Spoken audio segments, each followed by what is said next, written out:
धर्मदास साहब ने क्या कह दिया? जो संसार में प्राणी पदार्थ है, जो दृश्यमान जगत है, शरीर है, मन है, इंद्रियां हैं, विषय है, प्रपंच है, नाते रिश्ते संबंध जगत, प्राणी पदार्थ, मकान दुकान, सब आ गया गम्य में, सब आ गया। लेकिन जो अगम है, जो दृष्टिगोचर नहीं है, जो इंद्रियों से परे है, देखो ये हमारी जो बाहर की इंद्रियां हैं, बाह्य जगत को देखने के लिए आंख है, कान है, नाक है, जीभ है, त्वचा है। इससे हम इन इंद्रियों से हम बाहर का ज्ञान कर सकते हैं, भीतर का ज्ञान नहीं कर सकते। इसीलिए कोई व्यक्ति कहे कि भगवान को मुझे दिखाओ, तो ये उसका भोलापन है, ये उसका भोलापन है। क्योंकि इन इंद्रियों से परमात्मा को देखा नहीं जा सकता, सुना नहीं जा सकता, स्पर्श किया नहीं जा सकता, क्योंकि वो अगम है और इंद्रियां गम है। जो बाह्य प्राणी पदार्थ है, उसे हम इंद्रियों से देख सकते हैं, जान सकते हैं संसार को। तो सद्गुरु के चरणों की वंदना करता हूं, जिन्होंने मुझे गम और अगम दोनों को दिखा दिया। प्यारे हंसनों, इस जगत में दो ही तत्व है, एक है सत्य, दूसरा है असत्य। इस जगत में दो ही तत्व है, एक है मरा और दूसरा है राम। इस जगत में दो ही हैं, एक है दृश्यमान जगत और एक अदृश्य, एक है मृण्मय और दूसरा है चिन्मय। जो अविनाशी तत्व है वही सत्य है, और जो नश्वर है, परिवर्तनशील है, जो दृश्यमान है, वो असत्य है। सत्य की परिभाषा क्या कही संतों ने? जो त्रिकाला बाधित है, जो तीनों समयों में, तीनों अवस्थाओं में, जिसमें रत्ती भर भी, रंच मात्र भी परिवर्तन नहीं होता, एक सा रहता है सदा, उसे हम सत्य कहते हैं। और तीनों अवस्थाओं में जिनमें कुछ ना कुछ परिवर्तन होता रहता है। देखो, आप सब अपने आप को देखो, हाँ, कभी आप बच्चे रहे नहीं थे ना, अब बड़े हो गए। इसमें देखो, कुछ बच्चियां हैं, बेटियां जवान हैं, और कुछ उससे आगे हैं, कुछ उससे पहले भी हैं। ऐसे ही आप लोग। आज देखो, हम ऊर्जित के जन्मोत्सव पे आए हैं, और 20 साल बाद शरीर रहा, 25 साल बाद शरीर रहा, तो उसके बेटे के जन्मोत्सव पे भी आना पड़ेगा। आज वो बेपुत्र है, कल वो पिता हो जाएगा। यही संसार है, नित्य परिवर्तनशील है, सब बदलता रहता है।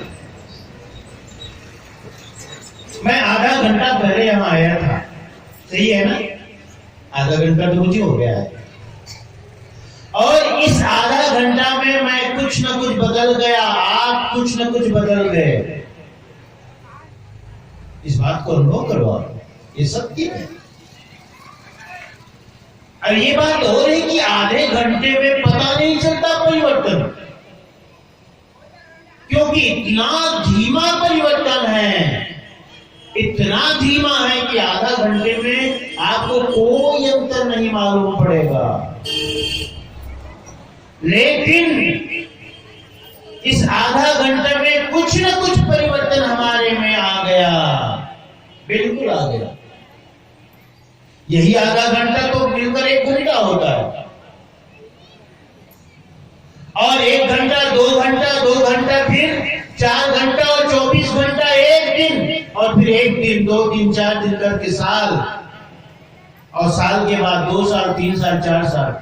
तो किसी को आप साल भर बाद देखते हो तो कैसे कैसे सुखागेस कि मोटागेस कहते हैं। हाँ? बच्चे हो तो अरे तू तो बहुत बड़ा हो गया भाई। तो साल भर हम नहीं देखते हैं, एक ही बार देखते हैं तो वो परिवर्तन हमें पता चलता है। लेकिन रोज रोज जो परिवर्तन हो रहा है उसे हम नहीं देख पाते। लेकिन परिवर्तन हो रहा है, जो सत्य है उसमें कभी ऐसा परिवर्तन नहीं होता। तो गम्य और अगम्य कह करके सदगुरु ने, धर्मदास साहब ने ये कहा कि हे सदगुरु, आपके चरणों की वंदना करता हूं कि आपने मुझे दोनों को लखा दिया। जो इंद्रिय गोचर है उसे भी, जो मन बुद्धि के अंतर्गत है उसे भी, और जो मन बुद्धि से परे है उसे भी। सदगुरु कबीर साहब के लिए धर्मदास साहब का एक और पद है, गुरु मिले अगम के वासी, गुरु मिले अगम के वासी, उनके चरण सदा चित दीजो, उनके चरण सदा चित दीजे, सतगुरु मिले अविनाशी, गुरु मिले अगम के वासी। देखो कहते साहब अगम के वासी। अगम का मतलब इस जगत का नहीं, इस लोक का नहीं। साहब मिले सतलोक के निवासी, जो मन बुद्धि से परे। और उन अगम के निवासी सदगुरु से मिलन के लिए मैंने, अगम मने श्रद्धा भी होता है, श्रद्धा भक्ति। क्योंकि मन और बुद्धि से जिसे जाना न जा सके उसे श्रद्धा और भक्ति से जाना जा सकता है भाई। सबको हम मन और बुद्धि से नहीं जान सकते जी, नहीं जान सकते। और कम से कम सदगुरु और गुरु को तो जान ही नहीं सकते। कई बार नहीं कहते हैं कि गुरु बनावे जान के, भाई पानी पीवे छान के, पानी को छान के पियो और गुरु को जान के बनाओ। तो परीक्षा लो। परीक्षा लेने का मतलब क्या होगा? मैं कहता हूं अक्सर इस बात, अब आप ही गुरु की परीक्षा लोगे तो परीक्षक बड़ा होता है कि परीक्षा देने वाला? विद्यार्थी बड़ा होता है कि परीक्षक बड़ा होता है? अब गुरु तो विद्यार्थी हो गए ना, जब आप परीक्षा हुए तो आप तो बड़े बन गए, गुरु छोटे हो गए। नहीं, गुरु को परखने की सामर्थ्य आप में नहीं है, गुरु को जानने की सामर्थ्य आप में नहीं है। गुरु को जानो मत, गुरु के चरणों में अपने आप को समर्पित करो। लेकिन ये भी तो सत्य है, बहुत गुरु है अस जग माही, और हरे द्रव्य भाव दुख को नाही। इस संसार में गुरु बहुत हैं, जो धन दौलत को हरण करने वाले हैं, आपके रुपये पैसे को हरण करने वाले हैं। नहीं है क्या? बहुत से। कुछ लोग जेल में हैं, कुछ लोग बाहर हैं, है कि नहीं? प्रत्यक्ष बात है। स्वामी जी बहुत दिन से काम नहीं हो रहा है, बस आपके पास बड़ी उम्मीद से आया हूं, अच्छा ठीक है जाओ खीर बना के बांट देना, तुम भी खा लेना, कृपा बरसेगी। कृपा बरसेगी। फिर किसी ने कहा बहुत दिन से बेटे की नौकरी नहीं लग रही है, क्या करूं? ठीक है समोसा बनवा के गांव में बंटवा देना, नौकरी लग जाएगी, कृपा बरसेगी। कृपा कहां बरसती है भाई? कृपा बरसाते कहां हूं? तुम पर कृपा नहीं, तुम पर पैसा बरसता जरूर है, कृपा कहां बरसाओ? ऐसे इस जगत में तमाम प्रपंची गुरु बैठे हैं जो शिष्य का धन का हरण करते हैं। बहुत गुरु हैं इस जग माही साहब कहते हैं संसार में शिष्य के भवरोग को मिटाने वाले गुरु तो कोई कोई होते, कोई कोई होते। तो गुरु की परीक्षा क्या है? गुरु को जाने कैसे? गुरु को जानने का एक ही उपाय है, तुम श्रद्धा को सहारा बनाओ, भक्ति को सहारा बनाओ, उन गुरु के चरणों में बैठो, और जिन गुरु के पास बैठने से तुम्हें कुछ होने लगे, कुछ अनुभूति, कुछ शांति, कुछ सुकून, उसका एहसास तुम्हें होने लगेगा।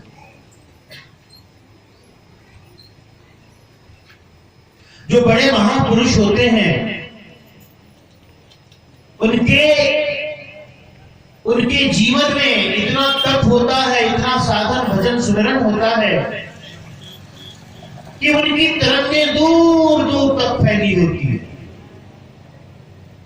इसलिए आपने देखा होगा महापुरुषों के शीश के आसपास एक प्रभा मंडल होता है। वो क्या है? कोई तरंग है, तरंग है। मैं एक संत जी का प्रवचन सुना था, वो अपने कबीर पंथ से नहीं है लेकिन साहिब पे बहुत आस्था रखते हैं। वो बताए प्रवचन के बीच में बता रहे थे कि मेरे मन में भाव जागा कि साहिब का अंतर ध्यान स्थल मगहर जाऊं।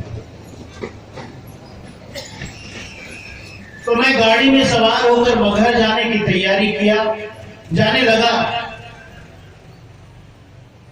और मगहर धाम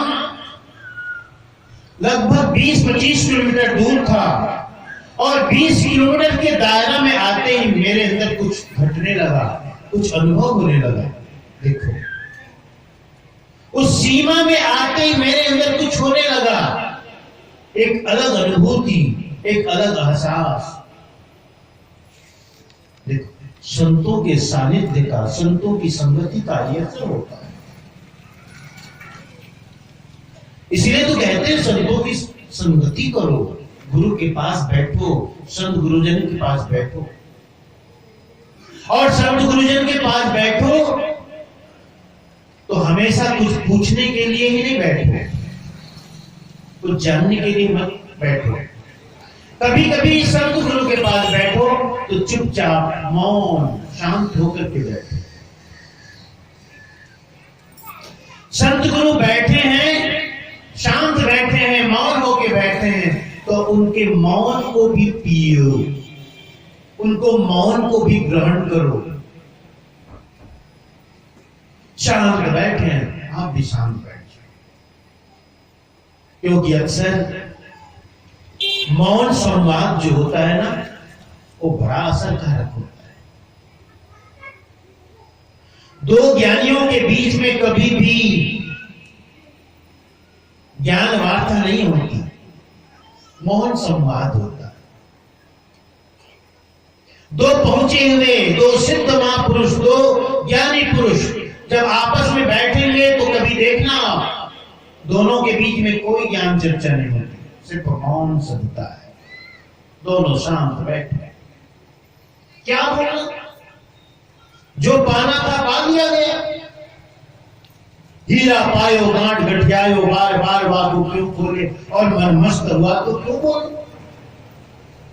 उनने भी पा लिया है, हमने भी पा लिया, दोनों ने प्राप्त कर लिया। जब दोनों ने ही प्राप्त कर लिया है तो बताओ कुछ कहने की आवश्यकता नहीं। तो गुरु के पास बैठो तो थोड़ी देर शांति के साथ बैठो, उनके मौन को भी ग्रहण करो, मौन को भी पियो। और ऐसा नहीं कि गुरु के पास गए बस कुछ ना कुछ बात करना, पूछना, सदा ये नहीं। अच्छा, इस संसार में कुछ लोग ऐसे भी होते हैं ज्ञानी, जो तथाकथित ज्ञानी है, जिसको अज्ञानी कहना ज्यादा अच्छा है, जो थोड़े से ज्ञान भी मैं नहीं कहूं, जानकारी, ज्ञान और जानकारी में अंतर है। ज्ञान का मतलब है जिसे ज्ञान प्राप्त हो जाए उसके बाद उसके जीवन की हर क्रिया बदल जाती है भाई, परिवर्तन हो जाता है। सोचने का ढंग, जीने का ढंग, बोलने का ढंग सब बदल जाता है। और जानकारी हो तो बस जानकारी है, आत्मा अजर है, अमर है, अविनाशी है, ये जानकारी है। लेकिन आत्मा अजर है, अमर है, अविनाशी, ये ज्ञान कब बनेगा? जब इस आत्मा की अजरता, अमरता को जान करके तुम्हारा आचरण वैसा ही बनेगा, तो ये ज्ञान हुआ। जानकारी है आत्मा अजर है, अमर है, विनाशी है, और घर परिवार में कोई चल बसा, गुजर गया और दहाड़े मार मार कर रोने लगा। आत्मा अजर है, अमर है, विनाशी, ये ज्ञान नहीं है, ये जानकारी है। एक शिकारी रोज जाता था जंगल में पक्षी पकड़ने, तोता पकड़ने, और तोतों को पकड़ करके बेचता था बाजार में। एक दिन उसने दाने बिखेर कर जाल डाल दिया और उसमें एक तोता आकर के चारा को देखा, दाना को देखा, लालच आया, पेड़ से नीचे पंख फड़फड़ाते हुए नीचे आया और दाना चुगने लगा। शिकारी ने देखा, व्याध ने देखा कि जाल तो उसके पैरों पे लिपट गया है, दौड़ते हुए आया पकड़ने के लिए। संयोग अच्छा था, शिकारी को देखकर तोता पूरा जाल उठा करके उड़ गया। उड़ता गया एक ऋषि के आश्रम में, और वहां जो ऋषि के आश्रम में पेड़ था, क्योंकि आश्रम में पेड़ पौधे तो होते ही है, और एक पेड़ में आकर के बैठ गया। ऋषि को बड़ी दया आई, अरे सुंदर तोता पक्षी, और उसके पैरों में जाल, पेड़ पर चढ़ा, उसे पकड़ा, उसके जाल को निकाला। फिर सोचा ये अज्ञानी है, आज तो मैं देख लिया, निकाल दिया, और मेरी तरह सब कोई थोड़े होगा, कोई देखेगा भी तो पकड़ लेगा, व्याध जैसा। मेरी सोच का हर व्यक्ति नहीं हो सकता, मेरी तरह दया रखने वाला हर व्यक्ति नहीं हो सकता। ऐसा जान करके उसने सोचा इसे कुछ उपदेश सुना दूं, ताकि सदा के लिए जाल से बच सके, फिर जाल में न पड़े, बंधन में न पड़े। तो उस तोते को अपने आश्रम में रख करके रोज सिखाता था, उपदेश सुनाता था। क्या? बैठा कर सामने तोते को। शिकारी आता है, शिकारी जंगल में आता है, दाना डालता है, जाल फैलाता है, जाल में फंसना नहीं चाहिए। शिकारी आता है, जाल फैलाता है, दाने डालता है, जाल में फंसना नहीं चाहिए। कुछ दिन के प्रयास के बाद तोते को पूरी तरह वो बात याद आ गई, याद हो गई। अब जो ही ऋषि कहता था बोलो, तो अपने आप बोलने लगता था। शिकारी जंगल में आता है, जाल फैलाता है, दाने डालता है, जाल में फंसना नहीं चाहिए। ऋषि को विश्वास हो गया, चलो एक जीव की रक्षा होगी, अब ये नहीं फंसेगा। जब इतना ज्ञान हो गया, क्यों फंसेगा भाई? महीना 2 महीने के बाद, 4 महीने के बाद, अब आश्रम में रहता था, बाहर नहीं जाता था। लेकिन एक दिन मन में भाव जगा, ख्याल जगा कि बहुत दिन से एक ही जगह रह रहा हूं, थोड़ा सा जंगल घुमाऊं, सैर सपाटे कराऊं। पंखों को जरा फड़फड़ाया, चेक किया। जैसे प्लेन में बैठे तो पहले चेक किया जाता है। प्लेन में बैठे हो ना, कौन कौन बैठे हो? हाथ उठाओ ना।